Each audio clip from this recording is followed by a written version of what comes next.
சமயம் சார்ந்த ஒரு முத்திரையில காளை உருவமும் அதை அடக்க முயலும் வீரரை அந்த காலை தூக்கி வீசுறதும் இருக்கு.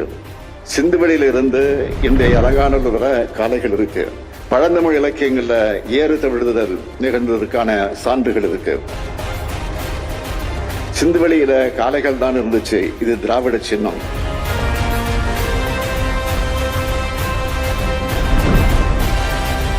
சிந்துவெளி வரி வடிவங்களும் தமிழ்நாட்டு குறியீடுகளும் ஒரு வடிவியல் ஆய்வு என்ற நூலையும் இங்கே வெளியிட்டிருக்கிறேன்.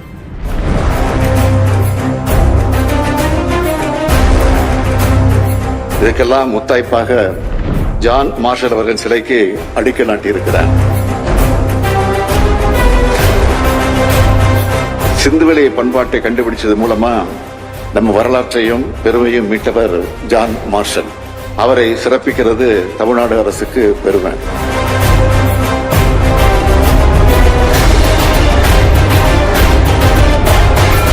அறிவியல் முறைப்படி சான்றுகள் அடிப்படையில தமிழ் சமூகத்தின் தொன்மையை அறிவுலகம் இப்போ ஏற்றுக்கொள்ள தொடங்கி இருக்கு. இந்திய துணைக்கண்டத்தின் வரலாற்றை தமிழை தவிர்த்துவிட்டு இனி எழுத முடியாது என்பதை நாம் உறக்கச் சொல்வோம்.